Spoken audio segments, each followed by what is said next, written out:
Hi అండి, నేను మీ Sajida. Welcome to Sajida's kitchen. ఈరోజు వీడియోలో ఇంకొక టేస్టీ అండ్ హెల్తీ రెసిపీని షేర్ చేయబోతున్నాను. అదేంటంటే రాగి రొట్టె. పాతకాలంలో అయితే రాగి పిండితో సంగటి చేస్తే అందరూ తినేవాళ్ళు అనమాట. కానీ ఇప్పుడైతే పిల్లలు ఎక్కువగా ఇష్టపడట్లేదు కదండి. అందుకే వాళ్లకు నచ్చేలా రాగి పిండితో ఇలా రొట్టె చేసి పెట్టారంటే వద్దనకుండా తినేస్తారనమాట.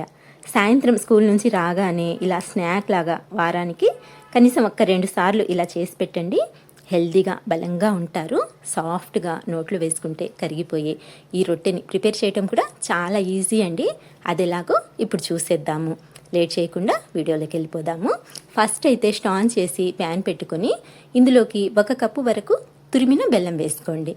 తర్వాత సేమ్ కప్పుతో 1/2 కప్పు వరకు నీళ్ళని పోసుకోండి. మంటని మీడియం ఫ్లేమ్లో పెట్టుకుని ఈ బెల్లాన్ని మధ్య మధ్యలో కలుపుకుంటూ కరిగించుకోవాలి. ఇక్కడ చూడండి, బెల్లం అయితే చక్కగా కరిగిపోయింది కదండి. ఇలా కరిగితే సరిపోతుందన్నమాట. ఎలాంటి పాకం రావాల్సిన అవసరం లేదు. సో మనకు బెల్లం ఇలా కరిగిన తర్వాత ఈ బెల్లం వాటర్ని తీసి పక్కన పెట్టేసుకొని స్టవ్ మీద వేరొక ప్యాన్ పెట్టుకొని ఇందులోకి 1 టేబుల్ స్పూన్ వరకు నెయ్యి వేసి కరిగించుకోండి. నెయ్యి కరిగాక ఇందులోకి 10 వరకు జీడిపప్పుల్ని, 10 వరకు బాదం పప్పుల్ని తీసుకుని ఇలా సన్నగా కట్ చేసుకుని వేసుకోండి. మంటనైతే మీడియం ఫ్లేమ్లో పెట్టుకుని వీటిని లైట్గా కలర్ చేంజ్ అయ్యేంత వరకు ఫ్రై చేసుకోవాలి. చూడండి, ఇలా లైట్గా కలర్ చేంజ్ అయిన తర్వాత ఇందులోకి 1/4 కప్పు వరకు కొబ్బరి తురుము వేసుకోండి. ఇక్కడ నేను ఎండు కొబ్బరి తురుముని తీసుకున్నానండి. మీ దగ్గర పచ్చి కొబ్బరి ఉంటే పచ్చి కొబ్బరి అయినా సరే వేసుకోవచ్చు. ఇప్పుడు ఈ కొబ్బరిని కూడా ఇలా లైట్గా కలర్ చేంజ్ అయ్యేంత వరకు ఫ్రై చేసుకోవాలి. ఇలా కొబ్బరి కూడా బాగా ఫ్రై అయిన తర్వాత ఇందులోకి 1 కప్పు వరకు తురిమిన క్యారెట్ వేసుకోండి. ఇలా సన్నగా తురుముకొని వేసుకోండి, లేదా మిక్సీ పట్టుకొనైనా సరే తీసుకోవచ్చు అనమాట. నేనైతే తురుముకొని తీసుకున్నానండి. ఇప్పుడు ఈ క్యారెట్ అలాగే ఈ డ్రై ఫ్రూట్స్ అన్నీ బాగా కలిసేట్టు కలుపుకొని ఒక 4-5 నిమిషాల పాటు లో టు మీడియం ఫ్లేమ్ మీద ఫ్రై చేసుకోవాలి.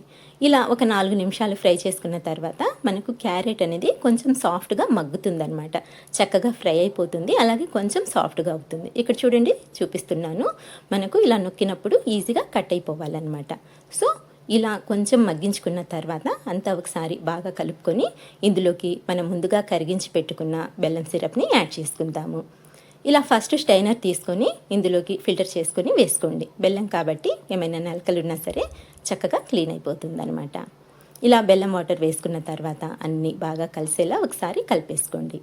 ఇలా కలుపుకొని మళ్ళీ మనకు ఈ బెల్లం వాటర్ అనేది మరగడం స్టార్ట్ అవ్వాలన్నమాట. సో అంతవరకు అయితే వెయిట్ చేద్దాము. చూడండి, బెల్లం వాటర్ అయితే మరగడం స్టార్ట్ అయ్యింది. ఇలా మరగడం స్టార్ట్ అయిన తర్వాత ఒకసారి బాగా కలిపేసుకొని తర్వాత ఇందులోకి 1 కప్పు వరకు రాగి పిండి వేసుకోవాలి.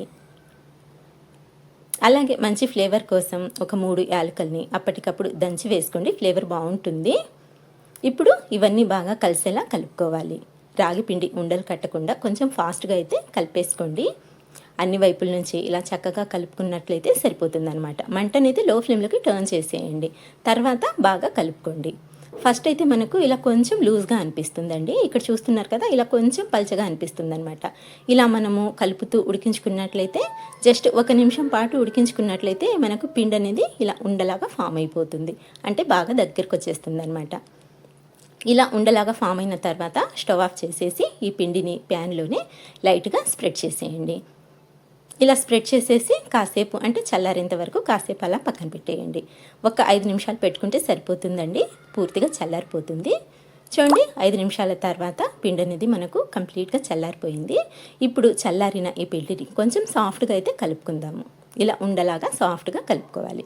ఇలా కలుపుకున్న తర్వాత ఇందులో నుంచి కొద్దిగా పిండిని తీసుకొని రౌండ్ బాల్ లాగా చేసుకోవాలి. మనం చపాతీకి ఎంత పిండిని అయితే తీసుకుంటామో అంత తీసుకుంటే సరిపోతుందన్నమాట. ఇప్పుడు ఒక ప్లాస్టిక్ కవర్ని తీసుకొని మనము ఈ పిండి ముద్దని దానిపైన పెట్టుకొని చపాతీలాగా ఒత్తుకోవాలి. ఇలా కొంచెం స్ప్రెడ్ చేసుకున్న తర్వాత దీనిపైన సన్నగా తరిగిన జీడిపప్పు పలుకులు అలాగే సన్నగా తరిగిన బాదం పప్పు పలుకుల్ని యాడ్ చేసుకొని ఇంకొకసారి ఒత్తుకున్నట్లయితే ఇవి ఊడిపోకుండా ఈ రోటీకి చక్కగా అంటుకుంటాయి అన్నమాట. మనం పిల్లల కోసం చేస్తున్నాం కదండి. సో ఇలా లైట్గా గార్నిష్ చేసుకున్నట్లయితే చూడడానికి బాగుంటుంది. అలాగే డ్రై ఫ్రూట్స్ వేసాం కాబట్టి టేస్ట్ కూడా బాగుంటుందన్నమాట. ఇంకా ఫైనల్గా నేనైతే ఇలా గుమ్మడి గింజలతో గార్నిష్ చేసుకుంటున్నానండి. మీకు నచ్చిన విధంగా డ్రై ఫ్రూట్స్ని అయితే యాడ్ చేసుకోవచ్చు. అంతేనండి, మనకు రోటీ అయితే రెడీ అయిపోయింది. ఇలా మరీ పలచగా కాకుండా మరీ మందంగా కాకుండా చూడండి, ఇక్కడ నేను చూపిస్తున్నాను. ఈ మాత్రం మందం పెట్టుకుంటే సరిపోతుందన్నమాట. సో దీన్నైతే ఇప్పుడు రెడీగా పక్కన ఉంచుకొని స్టవ్ ఆన్ చేసి ప్యాన్ పెట్టుకొని కొద్దిగా నెయ్యి వేసి ప్యాన్కి స్ప్రెడ్ చేసుకోండి. తర్వాత మనం ప్రిపేర్ చేసి పెట్టుకున్న ఈ రొట్టెని ప్యాన్ పైకి తీసుకోండి. ఇలా మనం వేసిన డ్రై ఫ్రూట్స్ అయితే పైకి వచ్చేలా చూసుకోండి.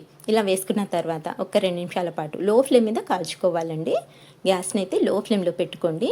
ఇలా 2 నిమిషాలు కాల్చుకున్న తర్వాత ఇంకొక వైపుకి టర్న్ చేసి ఈ వైపు కూడా ఒక 2 నిమిషాల పాటు లో ఫ్లేమ్ మీద ఫ్రై చేసుకున్నట్లయితే సరిపోతుంది. ఎక్కువ టైం పట్టదండి.